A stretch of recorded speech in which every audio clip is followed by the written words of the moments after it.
Rajamouli, Mahesh Babu combination లో రాబోతున్న big budget pan world movie SSMB 29 పై అంచనాలు ఏ స్థాయిలో ఉన్నాయో ప్రత్యేకంగా చెప్పనక్కర్లేదు. తప్పకుండా సినిమా నెవర్ బిఫోర్ అనేలా ఉంటుందని ఫ్యాన్స్ ఎంతో ఆసక్తిగా ఎదురుచూస్తూ ఉన్నారు. ఇక ఈ సినిమా గురించి, అలాగే నటీనటుల గురించి, టెక్నీషియన్స్ గురించి ఎలాంటి క్లారిటీ ఇవ్వకపోయినప్పటికీ సోషల్ మీడియాలో మాత్రం అనేక రకాల గాసిప్స్ పుట్టుకొస్తున్నాయి. సినిమా కోసం దాదాపు 1500 కోట్ల భారీ బడ్జెట్ కేటాయించారని, అలాగే హాలీవుడ్ నుంచి కూడా కొంతమంది స్టార్ యాక్టర్స్ గ్రీన్ సిగ్నల్ ఇచ్చినట్లు కూడా వివిధ రకాల కథనాలైతే వెలువడ్డాయి. అయితే ఈ విషయంపై మొదటిసారి చిత్ర నిర్మాణ సంస్థ శ్రీ దుర్గా ఆర్ట్స్ నుంచి అఫీషియల్ గా ఒక క్లారిటీ రావడం విశేషం. మహేష్ బాబు, రాజమౌళి ప్రాజెక్టు తెరపైకే రాబోతోందని 2 ఏళ్ల క్రితం క్లారిటీ ఇచ్చిన ఈ నిర్మాణ సంస్థ మళ్లీ ఇన్నాళ్లకు వైరల్ అవుతున్న రూమర్స్ పై క్లారిటీ ఇవ్వడం విశేషం.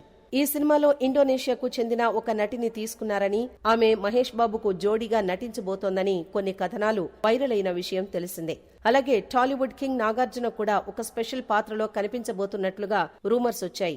ఇక మోహన్ లాల్, విక్రమ్, దీపికా పదుకునే లాంటి పేర్లు కూడా గట్టిగానే వినిపించాయి. ముఖ్యంగా వీరేన్ స్వామి అనే కాస్టింగ్ డైరెక్టర్ సినిమాకు వర్క్ చేస్తున్నారంటూ వచ్చిన ఒక ఆంగ్ల పత్రిక కథనంపై స్పందించిన మేకర్స్ అందులో ఎలాంటి నిజం లేదని, సినిమా ప్రొడక్షన్ లో అతను భాగం కాదని శ్రీదుర్గా అఫీషియల్ గా క్లారిటీ ఇచ్చే ప్రయత్నం చేసింది.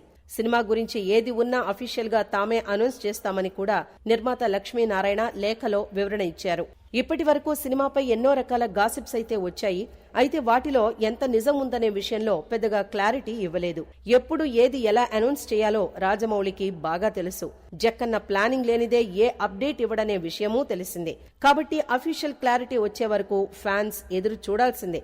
ఇక ఈ ప్రాజెక్టు కోసం మహేష్ న్యూ లుక్ తో రెడీ అవుతున్నాడు. త్వరలోనే అతని లుక్ కోసం ప్రత్యేకంగా ఒక వర్క్ షాప్ నిర్వహించే అవకాశం ఉంది.